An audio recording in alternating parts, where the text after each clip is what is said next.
మీ business ఏదైనా మీ ఊర్లో promotion చేయాలంటే అది సుమన్ టీవీతోనే సాధ్యం. ఇప్పుడే సంప్రదించండి. నమస్తే, welcome to Suman TV. Nizamabad జిల్లాలో ఉన్నాము. నిజామాబాద్ జిల్లాలో దొంగలు రెచ్చిపోతూ ఉన్నారు.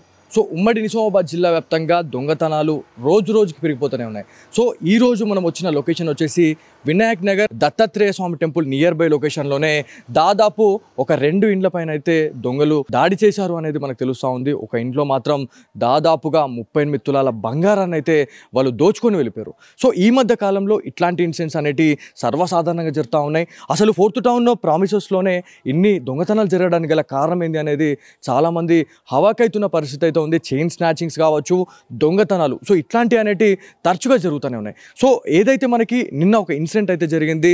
అర్ధరాత్రి అంటే 1 గంటల నుంచి 3 గంటల సమయంలోపు కొంతమంది నలుగురు దుండగులు దొంగలు ఎవరైతే ఉన్నారో వాళ్ళు టార్చ్ లైట్లు పట్టుకొని మరి ఈ దొంగతనాలకైతే పాల్పడుతూ ఉన్నారు. సీసీ కెమెరా విజువల్స్ కూడా మనకి కనిపిస్తూ ఉన్నాయి. ఒకవేళ మీరు వీళ్ళని గుర్తుపట్టినా కూడా డైల్ 100కి కాల్ చేయొచ్చు. నిజామాబాద్ డైల్ 100కి కాల్ చేస్తే మీరు ఖచ్చితంగా బాధితులు ఎవరైతే ఉన్నారో వాళ్ళకి హెల్ప్ చేసిన వాళ్ళం అవుతాము. ఖచ్చితంగా ఇట్లాంటి విజువల్స్ అనేవి మీకు ఎక్కడైనా కనిపించినా, వాళ్ళపైన డౌట్ ఏమన్నా వచ్చినా కూడా డైల్ 100కి కాల్ చేసి చెప్పండి.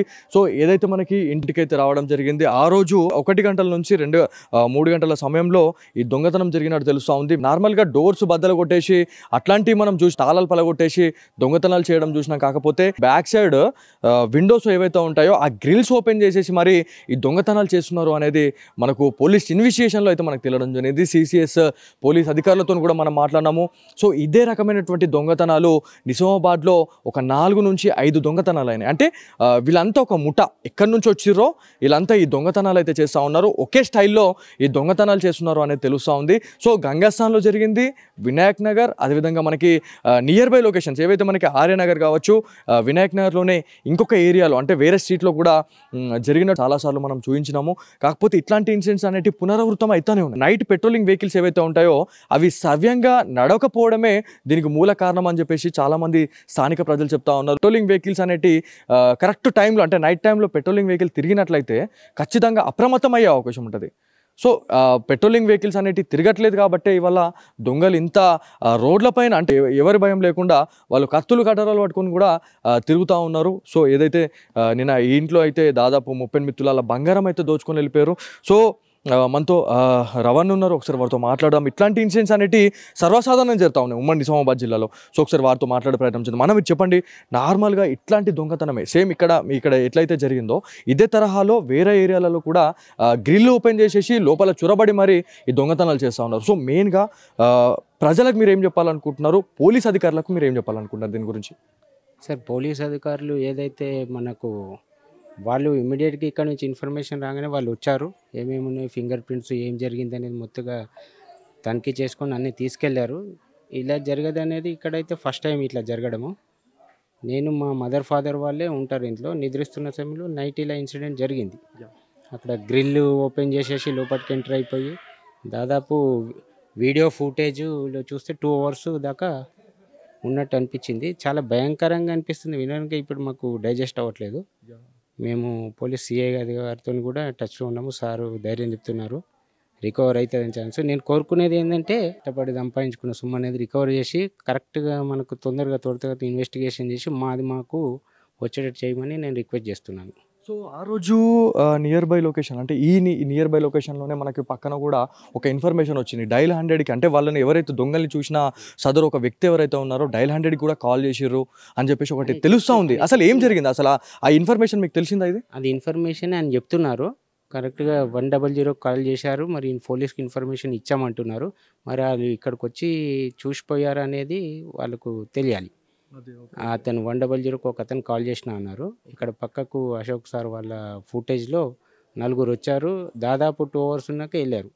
మా ఫాదరు మార్నింగ్ లేచినప్పుడు జనరల్గా అటు సైడ్ ఎందుకు చేస్తారు, అటు చూసినాక తర్వాత చూసాక కిటికీ గ్రిల్ ఓపెన్ చేసి ఉంది. వెంటనే పోలీస్ వాళ్ళకు ఫోన్ చేయగానే వాళ్ళు వచ్చి ఫింగర్ ప్రింట్స్ ఏమేమి అన్నీ చూసుకొని అన్ని ఇన్ఫర్మేషన్ రికార్డ్ చేసుకొని ఎఫ్ఐఆర్ చేశారు. దాన్ని ఇన్వెస్టిగేషన్ చేస్తున్నారు. నేను అడిగేది ఏంటంటే ఇది ఇట్లా జరగకుండా ఇంత ప్రజలకు అనేది ఇట్లా దొంగలు రెచ్చిపోకుండా పెట్రోలింగ్ అనేది కరెక్ట్గా పెడితే రేపు మాకు జరిగింది ఇక్కడ రీసెంట్గా నరసింహస్వామి గుడి దగ్గర జరిగింది. ఇట్లాంటి పునరావృతం కాకుండా వాళ్ళకు ఒక భయం అనేది ఉండాలి. అది నేను కోరుకుంటున్నాను. థ్యాంక్ యూ అండి. మనం చూడొచ్చు అంటే వాళ్ళు చాలా బాధపడతా ఉన్నారు. 38 తులాల బంగారం అంటే ఆలోచించండి. అంటే దుండగులు ఎవరైతే వచ్చిన వాళ్ళు ఎవరైతే ఉన్నారో నలుగురు వచ్చారో ఆ నలుగురు కూడా ఎవరైతే దీంట్లో ఈ ఇంట్లో ఎవరైతే ఉన్నారో రవి అన్న వాళ్ళ ఫ్యామిలీ మెంబర్స్ గురించి మాట్లాడుకుంటే వాళ్ళిద్దరు అన్నదమ్ములు వాళ్ళు హైదరాబాద్లో ఉంటారు. ఎవరైతే రవి అనే క్యాండిడేట్ వీక్ వన్స్ కావచ్చు టాయ్స్ గానే వచ్చి ఇక్కడ సరుకులు ఇచ్చేసి వాళ్ళ అమ్మ నాన్నల్ని చూసుకొని అంతా సెట్ చేసి వెళ్ళిపోతూ ఉంటాడు. కాకపోతే ఆ రోజు వచ్చేదే, కాకపోతే అన్న రాలేదు. సో ఆ రోజు వచ్చి ఉంటే మాత్రం ఈ దొంగతనం కాకపోయేది అని చెప్పేసి కూడా మనకు ఒకటి తెలుస్తూ ఉంది. సో ఈ దొంగతనం గురించి మాట్లాడుకుంటే ఇద్దరు అంటే వైఫ్ అండ్ హస్బెండ్ ఉన్న టైంలోనే ఈ దొంగతనం జరిగింది అనేది మనకు తెలుస్తూ ఉంది. సో బ్యాక్ సైడ్ నుంచి ఆ గ్రిల్ ఓపెన్ చేసేసి లోపలికి చొరబడి 38 తులాల బంగారం అయితే వాళ్ళు దోచుకొని వెళ్ళిపోయారు అనేది తెలుస్తూ ఉంది. ఒకవేళ వాళ్ళు ఎనుగుదిరి అంటే లాకేసి ఉంది కాబట్టి వాళ్ళు ఎన్నిదురు వెళ్ళిపోయారు. ఒకవేళ అది ఓపెన్ అయి ఉంటే ఎవరైతే ఇద్దరు దంపతులు ఉన్నారో వాళ్ళని కూడా ఏమైనా చేస్తుండేనేమో అనేది ఒక చాలా పెద్ద క్వశ్చన్ మార్క్ ఏర్పడింది. చాలా వరకు బాధలో ఉన్నారు. ఒకవేళ అట్లా కూడా ఏమన్నా అయితే మాత్రం చాలా పెద్ద క్రైమ్ రాబరీగా అయిపోతుండే అని చెప్పేసి చాలామంది అనుకుంటా ఉన్నారు. సో ఏదేమైనప్పటికీ చాలామందికి కూడా వాళ్ళు ఒకటే చెప్తా ఉన్నారు. ఈ నియర్ బై లొకేషన్లోనే ఆ నైట్ టైంలో ఒక వ్యక్తి లేవడం జరిగింది. లేచిన తర్వాత ఎవరో అనుమానాస్పదంగా ఉన్నారు వీళ్ళు దొంగలు అని చెప్పేసి అనుకున్న తర్వాతనే డైల్ 100కి కాల్ చేసారు. డైల్ 100కి కాల్ చేసిన తర్వాత ఖచ్చితంగా డైల్ 100 వాళ్ళు రెస్పాండ్ కావాలా, మరి డైల్ 100 వాళ్ళు రెస్పాండ్ అయ్యిర్రా లేదా అనేది చాలా పెద్ద క్వశ్చన్ మార్క్ ఏర్పడతా ఉంది. ఒకవేళ డైల్ 100కి కాల్ చేసిన ఎవరైతే సదరు వ్యక్తి ఉన్నారో ఆయన కాల్ చేసిండంట. చేసిన తర్వాత ఒకవేళ డైల్ 100 వాళ్ళు వచ్చుంటే దాదాపు అక్కడ ఇక్కడ ఈ నియర్ బై లొకేషన్ అంటే ఈ ఇంట్లో దొంగతనం చేయకముందే ఒక ఇంటి దగ్గరికి వెళ్ళి వాళ్ళు అటెంప్ట్ చేసేసి వచ్చారు. కాకపోతే అక్కడ ఈ గ్రిల్స్ అనేది ఓపెన్ కాకపోయేసరికంటే సెకండ్ ఇక్కడికి రావడం జరిగింది. సో సెకండ్ వచ్చిన తర్వాత దాదాపు డైల్ 100కి కాల్ చేసిన తర్వాత కూడా 1.5 అవర్ నుంచి 2 అవర్స్ వరకు దొంగలు అనే వాళ్ళు ఇదే ఏరియాలో ఉన్నారు అనేది మనకు తెలుస్తూ ఉంది. సో ఒక్కసారి ఆలోచించండి, పోలీస్ అధికారులు దీనిపైన చర్య తీసుకోవాల్సిన అవసరం ఎంతైనా ఉంది. సో ఇప్పటికే మనకి నిజామాబాద్కి ఒక ఇన్ఛార్జ్ సిపిగా మనము సింధు శర్మ గారిని మనం చెప్పుకుంటా ఉన్నాము. కాకపోతే ఈ మధ్య కాలంలో ఇట్లాంటి రాబరీస్ ఏవైతే మనకి ఇలాంటి థెఫ్ట్ కేసులు అనేటి డైలీ ఇట్లాంటివి మనకు కనిపిస్తున్నాయి. మెయిన్గా Vinayak Nagar 4th town near by లొకేషన్లోనే ఈ పోలీస్ స్టేషన్ ప్రామిసెస్లోనే ఇన్ని దొంగతనాలు జరగడం ఏంది అని చెప్పేసి చాలామంది అనుకుంటా ఉన్నారు. మనము బ్యాక్ టు బ్యాక్ కొంతమందితో మనం మాట్లాడడం జరుగుతూ ఉంది. చైన్ స్నాచింగ్ కావచ్చు ఇట్లాంటివి కూడా చాలా జరుగుతూ ఉన్నాయి. ఎక్కడ జరుగుతున్నాయి అంటే మళ్ళీ వినాయక్ నగర్. సో వినాయక్ నగర్ అనేది ఒక పక్క అడ్డాగా మారిపోయింది. దొంగతనాలు అంటే ఎంత దారుణం అంటే ఒకప్పుడు తాళాలు వేసిన ఇంట్లో దోచుకుంటున్న ఇల్లు చూస్తున్నాం, కానీ ఇలా ఇంట్లో ఉండంగా కూడా లోపల చొరబడి వాళ్ళు దొంగతనం చేస్తుందంటే ఆలోచించండి ఎంత ధైర్యం వాళ్ళకి. మనము మొన్న నేను బాన్స్వాడ నియర్ బై లొకేషన్లో ఒక స్టోరీ చేయడం జరిగింది. ఎవరైతే నలుగురు ఇక్కడ కూడా నలుగురు దొంగలే ఉన్నారు. నేను మొన్న చేసిన స్టోరీలో కూడా నలుగురు దొంగలు ఉన్నారు. సేమ్ అంతే ఉంటారు వాళ్ళు. ఆ రోజు అయితే కత్తులు కటారాలు పట్టుకొని తిరుగుతున్నారు. అంటే ఒక్కసారి ఆలోచించండి ఎంత ధైర్యం. నడి రోడ్ల మీద కత్తులు కటారాలు పట్టుకొని తిరుగుతున్నారు. ఒకవేళ ఎమర్జెన్సీ సిచ్యువేషన్లో ఎవరైనా బయటకు వెళ్ళిన టైంలో ఎవరైనా వాళ్ళని చూసినా కూడా వాళ్ళని ఆన్ ది స్పాట్ వాళ్ళని నరక. సో ఇంత దారుణంగా ఉంది. అంటే ఉమ్మడి నిజామాబాద్ జిల్లా వ్యాప్తంగా పెట్రోలింగ్ వ్యవస్థ అనేది సక్రమంగా జరపాలా అని చెప్పేసి చాలామంది సిటిజన్స్ అయితే మనకు కోరుతా ఉన్నారు. ఇక్కడ నియర్ బై లొకేషన్లో ఒక ఆయన ఉన్నాడు. చెప్పండి సార్, మీకు అసలు ఈ దొంగతనం జరిగింది అని చెప్పేసి మీకు ఎట్లా తెలిసింది? ఈ దొంగతనాలు అనేటివి వినాయక్ నగర్లోనే మొత్తం మోస్ట్లీ ఇక్కడనే జరుగుతూ ఉన్నాయి. ఎందుకని అసలు? అది ఎందుకంటే ఇక్కడ కరెక్ట్గా పోలీస్ బందోబస్తు కూడా కరెక్ట్ మనకు చూసలేనట్టు అనిపిస్తుంది. ఆ రాత్రి మరి అంతా అర్ధరాత్రి గెస్ట్ చేసి ఎవరైతే మరి వృద్ధ దంపతులు ఉన్నారో వాళ్ళనే చూసి మరి అక్కడ చేసినట్టుగా అనిపిస్తుంది.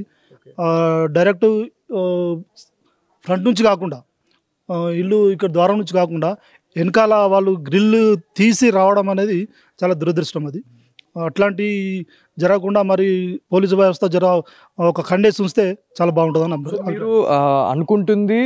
మేము అనుకుంటుంది కూడా ఒకటే. సో ఎవరైతే కొంతమంది అనుమానాస్పదంగా మనకి గల్లీలలో తిరుగుతూ ఉంటారు, పక్క రెక్కి చేసి మరి ఒక పథకం ప్రకారం ఈ దొంగతనం చేశారని మేము అనుకుంటున్నాం. మీరు కూడా అంతే అనుకుంటున్నారా? కరెక్ట్, ఎగ్జాక్ట్లీ అది కరెక్టే. మనం డే టైంలో వాళ్ళు ఏదో ఒక పని మీద ఇక్కడికి రావడం చూసుకొని వెళ్ళడం, ఎవరెవరు ఉన్నారు, ఇల్లుకు లాక్ ఉందా, ఓపెన్ ఉందా, ఎట్లాంటి పరిస్థితి ఉందా అనేది చూసుకొని నైట్లో అటాక్ చేస్తాం. అంటే ఇప్పుడు గౌతమ్ నగర్ నియర్ బై లొకేషన్లో న్యూ ఎన్జిఓస్ కాలనీ అనేది ఒకటి ఉంది. సో ఒక పథకం ప్రకారం ఒక రెక్కి నిర్వహిస్తూ ఉన్నారు కొంతమంది దుండగులు. అంటే ఈజీ మనీకి అలవాటు పడుతూ ఉన్నారు. అంటే ఒక ఇల్లును కొల్లగొడితే సెటిల్ అయిపోతాం అని చెప్పేసి వాళ్ళు ఇట్లా చేస్తూ ఉన్నారు. నియర్ బై లొకేషన్ అంటే మనకి నిన్నాక మొన్ననే ఒక ఇంట్లో దాదాపు 11:30 నుంచి 12:30 టైంలో ఒక ఇంట్లోకి వెళ్ళి ఆయన కాల్ లేదు పాపం, చైన్ స్నాచింగ్ అంటే చైన్ గుంజుకొని ఇంట్లోకి వెళ్ళి చొరబడి మరి గుంజుకొని వెళ్ళిపోయారు. అంటే ఒకసారి ఆలోచించండి, అంటే ఎటుపోతుంది సమాజం, ఎటుపోతా ఉంది, పోలీస్ అధికారులు దీనిపైన ఎట్లా చర్య తీసుకోవాలని మీరు అనుకుంటున్నారు? ఖచ్చితంగా వ్యవస్థ అనేది ఇట్లాంటి దురలవాట్లకు ఎగపడి వాళ్ళకు ఏ విధమైన అని డబ్బు సంపాదించాలి, వాళ్ళకు ఒక అలవాటు ఉంది. కాబట్టి ఇవన్నీ రూపుమాపాలంటే మన పోలీస్ వ్యవస్థ కఠినంగా ఉండాలి అని చెప్పి మా అభిప్రాయం. థ్యాంక్ యూ అండి. సో ఇది యాక్చువల్లీ మనం ప్రతిసారి కూడా మాట్లాడుతూనే ఉన్నాము, ఒక పథకం ప్రకారం ఒక రెక్కి నిర్వహించి మరి ఈ దొంగతనాలు చేస్తున్నారు అనేది మనం మాట్లాడుతూనే ఉన్నాం. ఆ రోజు దొంగతనం చేసిన తర్వాత నియర్ బై లొకేషన్లో ఇది యాక్చువల్లీ ఫస్ట్ స్ట్రీట్, ఇది సెకండ్ స్ట్రీట్లో ఒక వ్యక్తి డయల్ 100కి కాల్ చేయడం జరిగింది. ఒకవేళ డయల్ 100 వాళ్ళు రెస్పాండ్ అయ్యి ఉంటే వీళ్ళకి ఖచ్చితంగా న్యాయం అయ్యేది. అంటే వాళ్ళని పట్టుకొని ఖచ్చితంగా, అంటే ఆ రోజు డయల్ 100 కాల్ చేసినప్పుడు వాళ్ళు పోలీస్ అధికారులు వచ్చేసి ఒక్కసారి ఇది గల్లంతా అప్రమత్తం చేసి ఉంటే వాళ్ళు ఖచ్చితంగా అదే రోజు వాళ్ళు దొరికిపోయేవాళ్ళు. కాకపోతే వాళ్ళ మిస్టేకా, మరి వాళ్ళు వచ్చిర్రా రాలేదా అనేది ఎవరైతే డయల్ 100 కాల్ చేసిన వ్యక్తి ఎవరైతే ఉన్నారో ఆయనతో మాట్లాడితేనే మనకు క్లారిటీ వస్తుంది. సో డయల్ 100కి కాల్ చేసిన తర్వాత డెఫినెట్లీ ఫీడ్బ్యాక్ కాల్ అనేది ఉంటుంది. సో మీకు ఎవరైతే డయల్ 100కి చేసిన తర్వాత మీ నియర్ బై లొకేషన్ అంటే పోలీస్ స్టేషన్ నుంచి పోలీస్ కాప్స్ వచ్చిర్రా లేదా అనేది వాళ్ళు ఖచ్చితంగా అడుగుతూ ఉంటారు.